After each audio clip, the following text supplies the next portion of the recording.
రాష్ట్రంలో ఎండలు మండిపోతున్నాయి. రోజు రోజుకు ఉష్ణోగ్రతలు గరిష్ట స్థాయిలోకి చేరుకుంటున్నాయి. పలు చోట్ల 45 డిగ్రీల వరకు నమోదయ్యే అవకాశం ఉన్నట్లు వాతావరణ శాఖ హెచ్చరికలు జారీ చేసింది. ప్రస్తుతం కొనసాగుతున్న పొడి వాతావరణ పరిస్థితుల కారణంగా అయితే హీట్ వేవ్ ప్రభావం మరింత పెరిగే అవకాశం ఉన్నట్లు అధికారులు తెలిపారు. ఉత్తర తెలంగాణ జిల్లాల్లో కూడా పరిస్థితి మరింతగా ఆందోళనకరంగా మారుతుందంటున్న వాతావరణ శాఖ అధికారి ధర్మరాజుతో మా ప్రతినిధి అరవింద్ ఫేస్ టు ఫేస్. రాగల 3 రోజుల పాటు కూడా గరిష్ట స్థాయిలో ఉష్ణోగ్రతలు కూడా నమోదవుతున్నాయంటూ వాతావరణ అధికారి హెచ్చరికలు కూడా జారీ చేశారు. ఏదైతే తెలంగాణలో ఒకవైపు విపరీతమైన ఉష్ణోగ్రతలు ఎండ తీవ్రత ఉంటుంది, మరోవైపు కూడా సాయంత్రం సమయంలో కూడా ఇప్పటికే మేఘావృత వాతావరణంతో తేలికపాటి వర్షాలు, ఉరుములతో మెరుపులతో కూడిన వర్షాలు కూడా ఉండే పరిస్థితి కూడా కనిపిస్తుంది. మనతో వాతావరణ శాఖ అధికారులు వారిని అడిగి తెలుసుకుందాం. సార్, ప్రధానంగా ఉదయం సమయంలో మొత్తం దాదాపు 42 డిగ్రీ సెల్సియస్ ఉష్ణోగ్రతలు కూడా నమోదయ్యే అవకాశాలు ఉన్నాయి. అటు సాయంత్రం సమయంలో కూడా వడగళ్లతో కూడుకున్న వర్షం కూడా కొన్ని ప్రాంతాల్లో ఉంటుంది సార్. ప్రధానమైన కారణాలు ఏంటి సార్?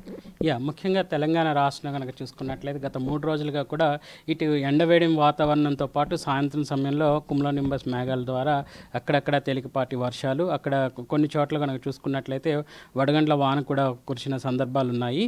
ఒక విధంగా ముఖ్య కారణం ఏంటి అంటే మనకి ఉత్తర తెలంగాణ భాగంలో గత 2-3 రోజులుగా కూడా ఒక ఉపరితల చక్రవాకంతో పాటు దిగువ స్థాయిలో వీచేటువంటి గాలులు కూడా వాయువ్య దిశ నుంచి గాలులు వీయడం, అలాగే పశ్చిమ గాలులు కూడా రాష్ట్రం మీద వీయడం వల్ల వీటితో పాటు గాల్లో ఉన్నటువంటి అనిశ్చితి, అలాగే చూసుకున్నట్లయితే ద్రోణులు కూడా రాష్ట్ర సరిహద్దుల్లో కొనసాగడం వల్ల ఒక విధంగా దిగువ స్థాయిలో ఉన్నటువంటి వాతావరణ పరిస్థితులన్నీ అనుకూలంగా ఉండడం వల్ల ఎండవేడిం వాతావరణం క్రమేపీ ఉదయం సమయంలో ఉంటుంటే సాయంత్రం సమయానికి అక్కడక్కడ కూడా మేఘకృతమైనటువంటి వాతావరణం మనం చూస్తున్నాం. సార్, ప్రధానంగా ఏవైనా జిల్లాలకు ఆరెంజ్ కానీ రెడ్ అలర్ట్ కానీ జారీ చేశారు సార్?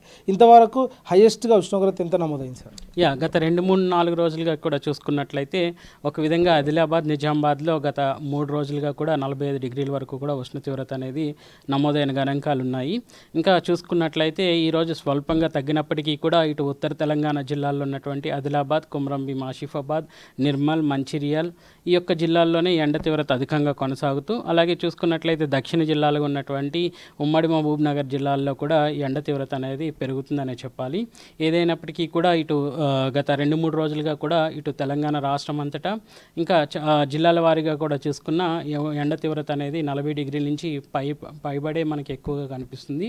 అధికంగా కనుక చూసుకున్నట్లయితే ఉత్తర భాగాల్లో ఉన్నటువంటి ఆదిలాబాద్, ఇంకా చూసుకున్నట్లయితే నిజామాబాద్లో మనకి 45 డిగ్రీల వరకు కూడా నమోదైంది. సార్, ప్రధానంగా సెంట్రల్ జోన్ ఉన్న హైదరాబాద్లో మాత్రం ఏ విధంగా ఉష్ణోగ్రతలు నమోదవుతున్నాయి సార్?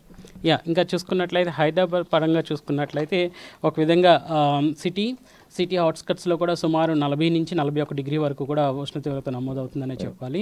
నిన్న నమోదైన గణాంకాలు కనుక ఒక్కసారి పరిశీలించినట్లయితే సుమారు హైదరాబాద్లో 42 డిగ్రీల వరకు కూడా ఉష్ణ తీవ్రత నమోదు కాగా, హైత్ నగర్లో 41 డిగ్రీలు, పటాన్ చెరువులో 40 డిగ్రీలు, ఇంకా రాజేంద్ర నగర్లో సుమారు 41 డిగ్రీ వరకు కూడా ఉష్ణ తీవ్రత నమోదైంది.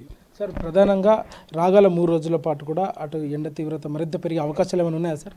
ఒక విధంగా చూసుకున్నట్లయితే రానున్న 3 రోజులు కూడా స్వల్పంగా ఎండ తీవ్రత తగ్గినప్పటికీ సాయంత్రం సమయంలో ఏర్పడేటువంటి కుమ్లోనింబస్ మేఘాలు, ఇలాగే చూసుకున్నట్లయితే ఈదురుగాల వల్ల కొంచెం ఉపశమనం అనేది లభిస్తుంది. ఏదైనప్పటికీ కూడా ఉత్తర తెలంగాణ జిల్లాల్లో ఎండవేడిం వాతావరణం కొనసాగి ఇక్కడ కనుక చూసుకున్నట్లయితే 41 నుంచి 44 డిగ్రీలు, అలాగే చూసుకున్నట్లయితే ఉమ్మడి మహబూబ్ నగర్ జిల్లాలతో పాటు ఇటు నల్గొండ, సూర్యాపేట ఈ యొక్క పరిసర ప్రాంతాల్లో కూడా సుమారు మనకి 41 నుంచి 44 డిగ్రీల వరకు కూడా ఉష్ణ తీవ్రత కొనసాగి మిగిలిన జిల్లాల్లో కనుక చూసుకున్నట్లయితే 36 డిగ్రీల నుంచి 40 డిగ్రీల వరకు కూడా ఎండ తీవ్రత ఉంటుంది. రైట్. ఏదైతే చూసుకుంటే తెలంగాణ రాష్ట్రంలో రాగల 3 రోజుల పాటు కూడా గరిష్ట స్థాయిలో ఉష్ణోగ్రతలు కూడా నమోదయ్యే అవకాశాలు ఉన్నాయంటూ కూడా వాతావరణ అధికారి తెలియజేశారు. మరి దీని ప్రభావం అంటే అటు ద్రోణి కారణంతో కొన్ని ప్రాంతాల్లో మాత్రం తేలికపాటి వర్షం కూడా ఉంటుంది. దీనివల్ల సాయంత్రం సమయంలో కూడా 1 నుంచి 2 డిగ్రీల సెల్సియస్ ఉష్ణోగ్రతలు కూడా తగ్గే అవకాశాలు ఉంటాయంటూ కూడా ఇప్పటికే వాతావరణ అధికారి తెలియజేస్తున్నారు. ఏదేమైనప్పుడు కూడా తెలంగాణ రాష్ట్రంలో రాగల 3 రోజుల పాటు కూడా గరిష్ట ఉష్ణోగ్రతలు కూడా ఉదయం సమయంలో నమోదైతే దాదాపు 11 గంటల నుంచి 4 గంటల వరకు కూడా ప్రజలందరూ బయటికి పోవద్దు. ఎక్కువ ఎండ వాతావరణం ఉంటుంది. ప్రజలు వడదెబ్బ బారిన పడే అవకాశాలు కూడా ఎక్కువ ఉంటాయి. అటు డిహైడ్రేషన్ అయ్యే బారిన పడతారంటూ కూడా ఇప్పటికే హెచ్చరికలు కూడా జారీ చేశారు. ప్రజలందరూ అప్రమత్తంగా ఉండాలి.